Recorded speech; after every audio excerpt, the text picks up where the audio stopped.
My name is Ed Pien. I live and work in Toronto, Canada, and I'm a full-time artist.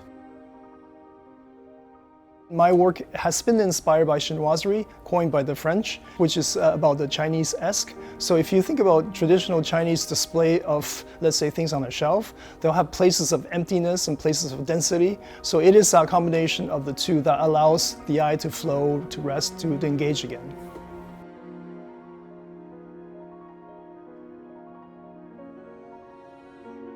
The title of the work is called Rêverie. The idea is to find the hook that inspires the work, myself, that makes sense with the context of the site and the concept of the building itself, in this case, Duo. When I was first asked to design this, I was told it has to be a showstopper. I feel the scale is really quite important. I don't want to fill a space because it doesn't make sense. What I need to do is to activate the space. The work does have a dialogue between Canada and France in the sense that both countries are unique. We have so many influences from different cultures. I really wanted to celebrate the idea that Paris is a unique and exciting, vital place because it has a history that originates from thousands of years ago and continues to impact the present day.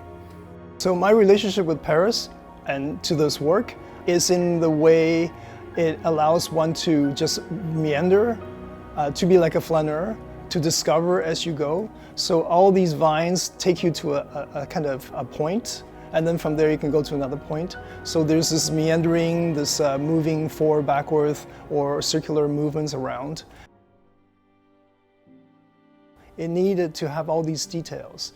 It had to have figures, because figures give us a sense of a narrative, and the landscapes, because they're all fairly familiar for the Parisians especially. When I was younger, it was always about the museums, the cultural spaces.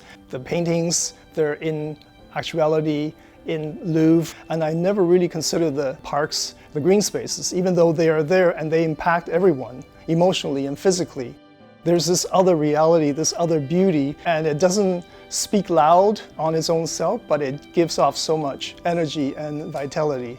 There are all these different plays of realities, imaginary spaces, and I love that. I took photographs of Egyptian kings, deities of all sorts, and wrestlers from the Roman time, and I put all these figures into the same space, so they're having a dialogue among themselves. So for instance, Simone de Beauvoir is in there with a priest, Egyptian priest, and they're having a conversation. I mean, it seems kind of weird to have someone from a near present time speaking to someone centuries ago, but if you think about it, the past impinges on us so much that we are always having a conversation with the past. But in this case, I really wanted to also celebrate the possibilities, the opportunities of the future. I personally feel there is something new every time when you engage with the work, because the narratives that I inject aren't specific, they're very open. So for instance, one day when you're angrier or happier, you may see two dancers being happy and cheery as something that you just detest or that you really embrace because you needed to be perked up and cheered up. So I just feel it depends on your own mindset because of the way that the conversations or the narratives are really open. You get to interpret and reinterpret the work every time you have a different frame of mind.